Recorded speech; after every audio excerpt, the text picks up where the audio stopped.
नमस्कार दोस्तों। आज ज्योग्राफी का तीसरा क्लास है जिसमें हम लोग भारत के प्राकृतिक संगठन के बारे में बात करेंगे और उसके अंतर्गत हम लोग अंडमान निकोबार द्वीप समूह के बारे में जानेंगे और साथ ही साथ हम लोग लक्षद्वीप के बारे में भी सीखेंगे और देखेंगे कि भारत में कुल कितने राज्य हैं और कौन कौन से बड़े बड़े राज्य हैं उनके बारे में हम देखने वाले हैं। तो चलिए सबसे पहले शुरू करते हैं हम भारत के जो सबसे बड़े राज्य हैं। आपको अब पिछले वीडियो में हम बता चुके हैं, पहला वीडियो में, कि वर्तमान समय में भारत में कुल 28 राज्य हैं और 8 केंद्र शासित प्रदेश हैं, जिसमें हमारा जो सबसे बड़ा, अगर क्षेत्रफल की दृष्टि से अगर कहा जाए तो सबसे बड़ा राज्य है राजस्थान। राजस्थान क्षेत्रफल की दृष्टि से सबसे बड़ा राज्य है और दूसरा नंबर आता है मध्य प्रदेश का। क्षेत्रफल की दृष्टि से दूसरा जो है, अगर कोई राज्य है तो है मध्य प्रदेश, और तीसरा में है महाराष्ट्र और चौथा में है यूपी। तो भारत में टोटल 28 राज्यों में देखा जाए तो क्षेत्रफल में सबसे पहला स्थान राजस्थान, दूसरा स्थान मध्य प्रदेश, तीसरा स्थान महाराष्ट्र और चौथा स्थान यूपी का है। तो अगर आपसे पूछा जाए कि भारत का जो है क्षेत्रफल की दृष्टि से सबसे बड़ा राज्य कौन होगा, तो ये है राजस्थान। ठीक है। और क्षेत्रफल की दृष्टि से सबसे छोटा राज्य अगर आपको पूछ दे तो ये है गोवा। ये छोटा सा राज्य है जो अरब सागर के तट पर पड़ता है। तो भारत का सबसे छोटा राज्य कौन है? गोवा है। अब आगे चलते हैं, थोड़ा सा देखते हैं हम। इसी से संबंधित एक है, आपको पुडुचेरी कहिए या पांडिचेरी कहिए। तो इसका पांडिचेरी का खासियत यह है कि ये जो पांडिचेरी है, भारत में जो है ये 1 नवंबर 1954 को विलय किया गया था। उससे पहले ये पांडिचेरी जो है फ्रांसीसियों के अधिकार क्षेत्र में था और ये एक ऐसा केंद्र शासित प्रदेश है जो 3 राज्यों में फैला हुआ है। पहला देखेंगे, एक है, इसी का अगर मुख्य भूमि कहा जाए पांडिचेरी का, ये पड़ता है तमिलनाडु में। ठीक है। तो तमिलनाडु में पांडिचेरी का 2 हिस्सा है, एक है पुडुचेरी और दूसरा है कराईकाल। ये पुडुचेरी और कराईकाल ये जो किसमें अवस्थित है, तो ये तमिलनाडु राज्य के अंतर्गत आता है। और एक तीसरा क्या है, यनम। ये भी क्या है, पुडुचेरी का हिस्सा है। तो ये यनम कहाँ पड़ता है, तो आंध्र प्रदेश की सीमा में पड़ता है। और चौथा कौन है, माहे। माहे कहाँ पड़ता है, तो ये केरल। ये जो देख रहे हैं पतला वाला ये राज्य, ये है केरल। तो ये केरल की अवस्थिति में है। तो जो पांडिचेरी यूटी है, ये 3 राज्यों में फैला हुआ है। कौन कौन? तो पहला है तमिलनाडु, दूसरा है आंध्र प्रदेश और तीसरा है केरल। और कौन कौन सा है, तो उसमें याद रखना है कि पांडिचेरी में 2 क्षेत्र पड़ते हैं। पहला है पांडिचेरी का मुख्य भूमि, या उसको पुडुचेरी कहिए, और दूसरा है कराईकाल। तो पुडुचेरी और कराईकाल ये तमिलनाडु के क्षेत्र में पड़ते हैं और यनम आंध्र प्रदेश के क्षेत्र में पड़ता है। और जो माहे है ये कहाँ पड़ता है, केरल के क्षेत्र में पड़ता है। इसके बाद इसी के आसपास देख लें, ये हमारा है श्रीलंका। ये कौन सा देश है, श्रीलंका है। ठीक है। तो श्रीलंका और भारत के बीच में ये जो देख रहे हैं, इसको कहते हैं पाक की खाड़ी। क्या कहते हैं, पाक की खाड़ी। तो पाक की खाड़ी अगर कहाँ है, तो आपको बताना होगा कि पाक की जो खाड़ी है वो है आपको तमिलनाडु, यानी भारत का तमिलनाडु और श्रीलंका के बीच में है। और उसके जस्ट नीचे में यहाँ पर आप देखेंगे कि यहाँ पर यह है, क्या है, पंबन द्वीप। रामेश्वरम जो कहा है, रामेश्वरम ये पंबन द्वीप पर ही पड़ता है। तो ये जो ये इसको कहते हैं, ये है आदम ब्रिज। ठीक है, आदम का पुल कहते हैं। उसके दक्षिण साइड में नीचे में ये है मन्नार की खाड़ी। मन्नार की खाड़ी। तो पाक की खाड़ी, ये पाक की खाड़ी और ये मन्नार की खाड़ी, ये दोनों जो पड़ता है कहाँ पर, तो याद रखना है कि भारत और श्रीलंका के बीच में पड़ता है। ऊपर में याद रखना है पाक की खाड़ी, नीचे में है म्यांमार की खाड़ी है। ओके। और देखिए चलते हैं थोड़ा सा इसके जस्ट बगल में हम देखेंगे, तो ये कौन सा द्वीप समूह है, तो ये लक्षद्वीप है। कौन है, लक्षद्वीप समूह है। ठीक है, जो कहाँ पड़ता है तो अरब सागर में। भारत के पश्चिम साइड में अगर कोई सागर है तो ये अरब सागर है, अरब सागर, अरब सागर। और इसके पूर्व में ये कौन है तो ये बंगाल की खाड़ी है। ये जो एरिया पड़ता है बंगाल की खाड़ी।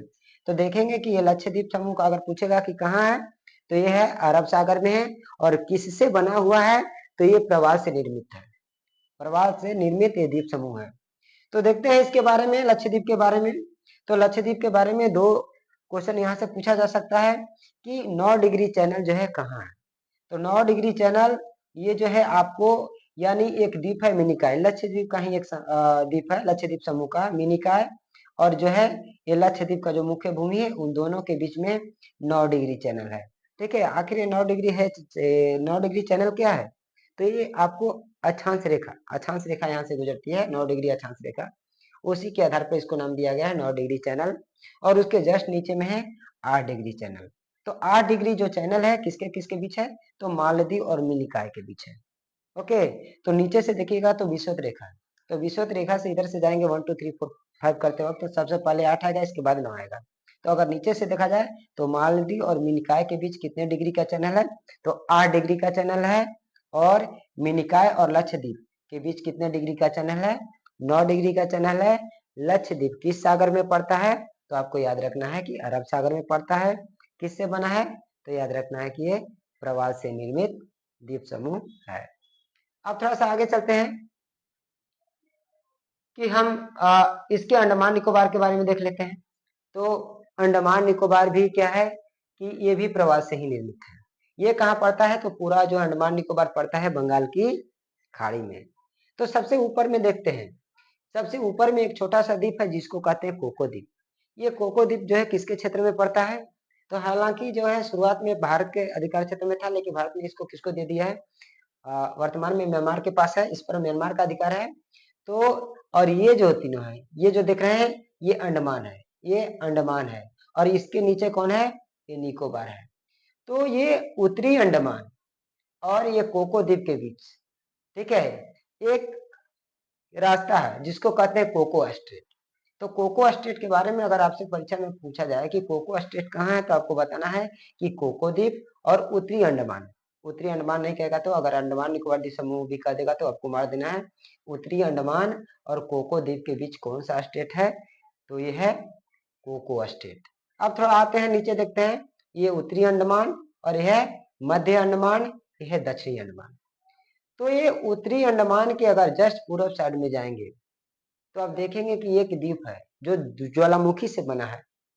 तो ये कौन सा द्वीप है नारकोंडम, नारकोंडम द्वीप है।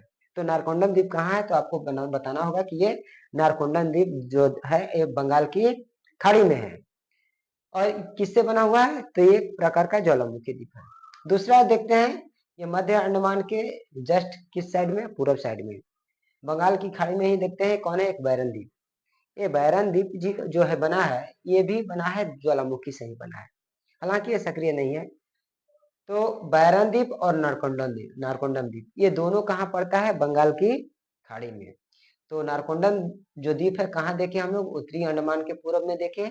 और ये बैरन द्वीप कहाँ है तो मध्य जो अंडमान के पूर्व साइड में है। मध्य अंडमान से नीचे देखेंगे तो कौन है एक दक्षिणी अंडमान। ठीक है, तो दक्षिणी अंडमान में जो है इस पूरे अंडमान निकोबार की राजधानी है जिसका नाम है पोर्ट ब्लेयर। तो आपसे पूछा जाएगा कि पोर्ट ब्लेयर जो है किसकी राजधानी है तो आपको बताना होगा अंडमान निकोबार। और ये कहाँ है तो आपको दक्षिणी अंडमान में। कहाँ पर है तो दक्षिणी अंडमान में जो अंडमान निकोबार की राजधानी है। उसके जस्ट हम नीचे आते हैं तो कौन है लिटिल अंडमान, इसको लघु अंडमान भी कहते हैं हम लोग। तो ये दक्षिणी अंडमान और क्या है लघु अंडमान के बीच में एक पास है जहां से क्या होती है कि जहाजें आती जाती है तो जिसका नाम है डंकन पास। तो परीक्षा में कई बार पूछा है कि डंकन पास किनके बीच है तो आपको बताना है कि दक्षिणी अंडमान और लघु अंडमान या लिटिल अंडमान के बीच में कौन है डंकन पास। उसके नीचे आते हैं तो अब लिटिल अंडमान के नीचे देखेंगे कि टोटल कार निकोबार वाला द्वीप समूह है। तो इस कार निकोबार और ये लिटिल अंडमान के दोनों के बीच में जो एक पास है जिसको कहते हैं 10 डिग्री चैनल। परीक्षा में पूछेगा कि 10 डिग्री चैनल किनके किनके बीच है तो आपको लिटिल अंडमान कहना है या लघु अंडमान और कार निकोबार के बीच जो है 10 डिग्री चैनल स्थित है। इसके बाद हम नीचे में आएंगे तो ये आपको पता है कि कार निकोबार है, और सबसे ज्यादा दक्षिण में कहा जाए तो इसको कहते हैं ग्रेट निकोबार। आपके जस्ट पिछले वीडियो में हम बता चुके हैं कि ये जो भारत का सबसे दक्षिणतम बिंदु जो है, जिसको कहते हैं इंदिरा पॉइंट या पार्सन पॉइंट या पिग्मेलियन पॉइंट, तीनों नाम से हम आपको बताए थे कि इसको पहले हम लोग पार्सन पॉइंट, पिग्मेलियन पॉइंट कहते थे, लेकिन अब इसको जो है हम लोग किस नाम से जानते हैं, इंदिरा पॉइंट के नाम से जानते हैं। तो ये इंदिरा पॉइंट भी कहाँ है, ग्रेट निकोबार में ही है। ओके, अब थोड़ा सा देखते हैं हम इसके बारे में, थोड़ा सा गोवा के बारे में बताए थे कि ये गोवा है, ये गोवा कब भारत में विलय किया गया, तो गोवा का विलय हुआ था, आपको बता देते हैं कि 1 नवंबर 1954। ठीक है, 1 नवंबर 1954 को जो है भारत जो है गोवा का विलय किसमें कर दिया गया था, भारत में। और गोवा पर उससे पहले किसका अधिकार था, तो फ्रांसीसियों का अधिकार था। तो हम लोग देखे क्या, सबसे पहले देखे कि भारत के जो कुल कितने जो है सबसे बड़े जो क्षेत्रफल की दृष्टि से राज्य हैं, तो राजस्थान, एमपी, महाराष्ट्र और यूपी, ये हम लोग देखे। और देखे कि भारत का सबसे बड़ा राज्य राजस्थान और सबसे छोटा राज्य कौन है, गोवा है। और थोड़ा सा हम लोग देख लेते हैं इसके बीच में, थोड़ा सा तेलंगाना के बारे में भी देख लेते हैं। तेलंगाना के बारे में, तो इस तेलंगाना का जो निर्माण किया गया था, बना एक नया राज्य, तो ये बना था 2 जून यानी 2014 को बना था। ठीक है, ये तेलंगाना राज्य का जो गठन हुआ था 2 जून 2014 में हुआ। और किस राज्य से अलग हुआ है, तो याद रखना है कि आंध्र प्रदेश, जो आंध्र प्रदेश का जो है यानी उत्तर पश्चिमी जो है 10 जिला को काट करके, कितना जिला को, 10 जिला को काट करके, यानी इसका जो है तेलंगाना राज्य का निर्माण किया गया था। अगर कहा जाए तो वर्तमान में इसमें कितने जिले हैं, तो टोटल कुल जिला है, टोटल डिस्ट्रिक्ट कितना है अभी वर्तमान में, तो टोटल 21 है। ठीक है, टोटल अगर कहा जाए कुल वर्तमान में किस जनसंख्या रिपोर्ट के अनुसार, तो 2011 जनगणना के अनुसार। ठीक है, जनगणना के अनुसार इसकी जो है जनसंख्या आपके बता रहे हैं। अभी जो वर्तमान में जिला 31 है, और जनसंख्या इसकी पॉपुलेशन अगर कहा जाए तो इसका जो पॉपुलेशन जो तेलंगाना का है कितना है, याद रखना है 1 लाख में। ओके, तो तेलंगाना का अगर कुल जनसंख्या कहा जाए 2011 के जनगणना के रिपोर्ट के अनुसार, तो कितना 350 लाख के आसपास है। और वर्तमान में कुल कितने जिले हैं, तो 31 जिले हैं। साथ में आपको बता दें कि इसका जो जनसंख्या जो घनत्व है कितना है, 312 जनसंख्या घनत्व है। और लिंगानुपात कितना है, तो 988। तो आपसे पूछा जाएगा कि अब यदि आपको बताइए कि तेलंगाना का क्षेत्रफल कितना है, तो इसका क्षेत्रफल की बात करते हैं। तेलंगाना का जो क्षेत्रफल है आपको याद रखना है कि ये है आपको, यानी देख लीजिए कितना है, 21,2,70,000 यानी 1,12,077 वर्ग किलोमीटर है, यानी किलोमीटर स्क्वायर। तो हम तेलंगाना के बारे में देखें कि इसका जो गठन हुआ था, गठन कब हुआ था, 2 जून, कब, 2 जून 2014 में। क्षेत्रफल कितना है, तो 1,12,077 वर्ग किलोमीटर। इसका जो है यानी इसको कह सकते हैं कि टोटल डिस्ट्रिक्ट कितने हैं, कुल जिला वर्तमान में 31 है। और 2011 के जनगणना के अनुसार यदि इसकी कुल जनसंख्या की बात करें तो हम कहेंगे लगभग 350 लाख जनसंख्या है। और लिंगानुपात तो आपको बता दिया कि लिंगानुपात कितना है, तो 988 है, यानी 1000 पुरुषों पे 988 जो है महिलाएं इस राज्य में है। ओके, तो आज की क्लास के लिए हम लोग इतना देखें, और अगले क्लास में हम देखेंगे कि अगला जो टॉपिक होगा उसके बारे में चलेंगे। तब तक ले धन्यवाद।